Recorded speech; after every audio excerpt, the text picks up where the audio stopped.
Welcome back to GSMC's Down by Contact Sports Podcast. I'm your host, Jeremy Lapidus. Today is Wednesday, May 7th, if you were just tuning in.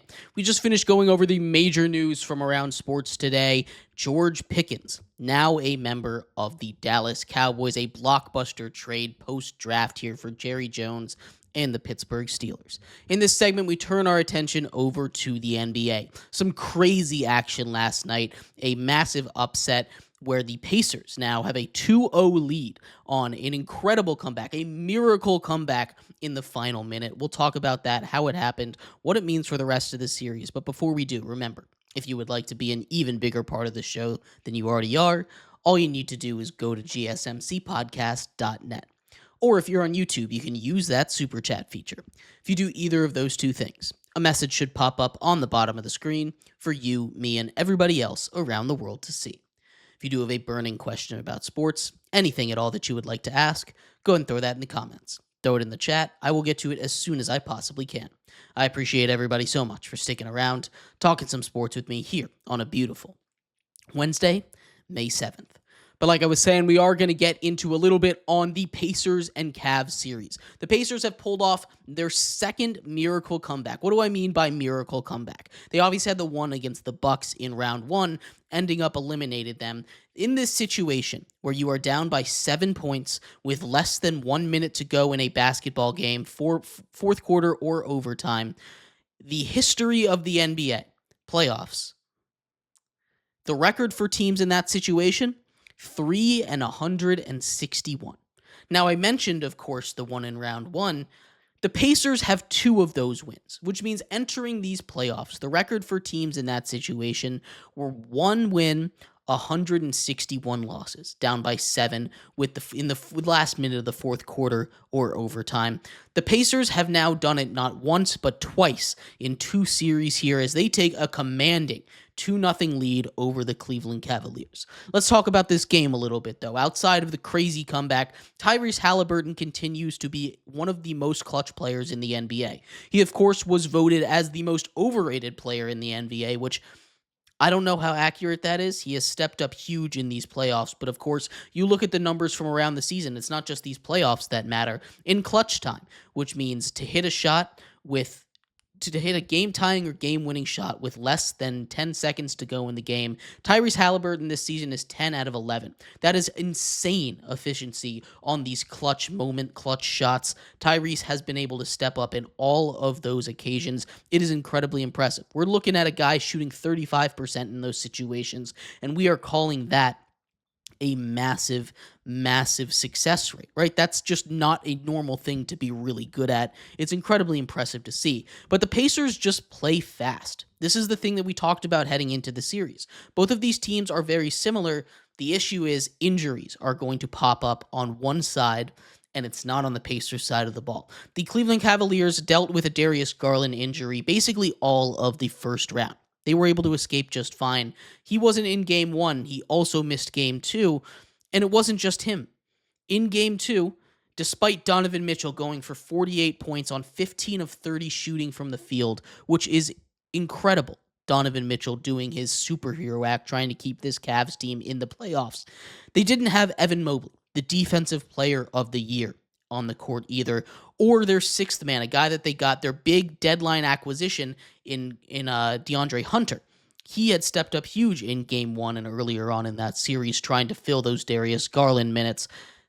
You had Ty Jerome and you had Donovan Mitchell versus the world. And that's just not going to work very well against this Pacers squad. Regardless of all that, it was working very well. They were up by a massive margin heading into the fourth quarter. If you look at the scoring chart, they were winning the entire game. The win probability chart, they were winning the entire game until the very end, when a 7-point lead dissipates as if it were absolutely nothing into thin air as Tyrese Halliburton completes a miracle comeback for them, missing his second free throw, not even on purpose, really, the way it looked, getting his own rebound, dribbling it back out, and hitting a clutch three-pointer to tear the hearts out of the Cleveland fans. That is a brutal way to go. You've now lost both games at home. You're down 2-0 in a series where you don't have two of your top four guys, don't have a very important player coming off the bench in DeAndre Hunter.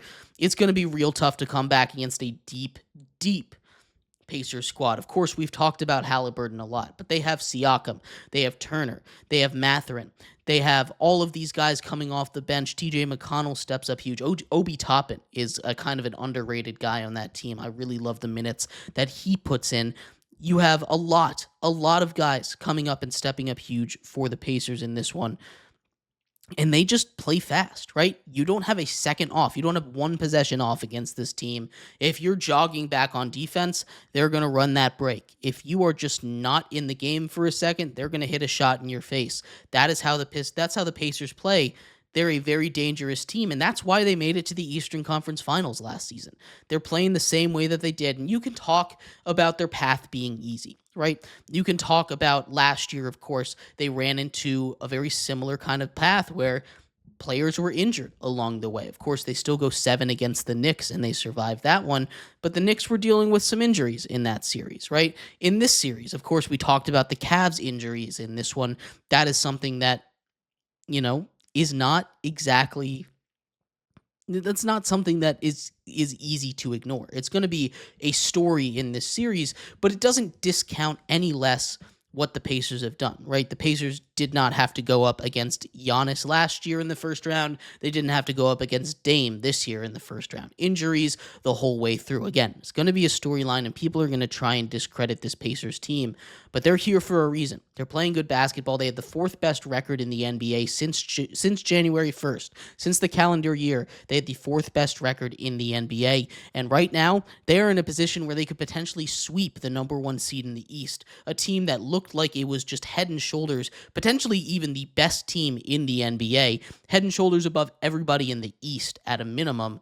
Injuries will do that, and you can blame coaching. Donovan Mitchell is doing his best. What this series kind of reminds me of right now is what Donovan Mitchell had to go through when he was in Utah, right? You had a Utah Jazz squad that would pretty consistently make it to the second round, but they just didn't have the guys. You had Rudy Gobert as a second option. That's not what you want as a second option. They didn't have the offensive firepower to get past whoever they were facing in the second round, and that seemingly is rearing its ugly head again.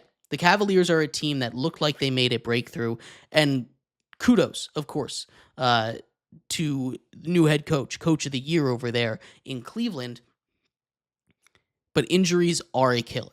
One of the most important things when you're trying to go on a title run is having health, right? And that's not something you can coach. That's not something you can plan for. That's not something, you can try and build a team around, but you want to have the right guys out on the floor. You're not saying, okay, we're going to be able to build a team despite losing our entire starting 5. There's a lot of ways to get around this.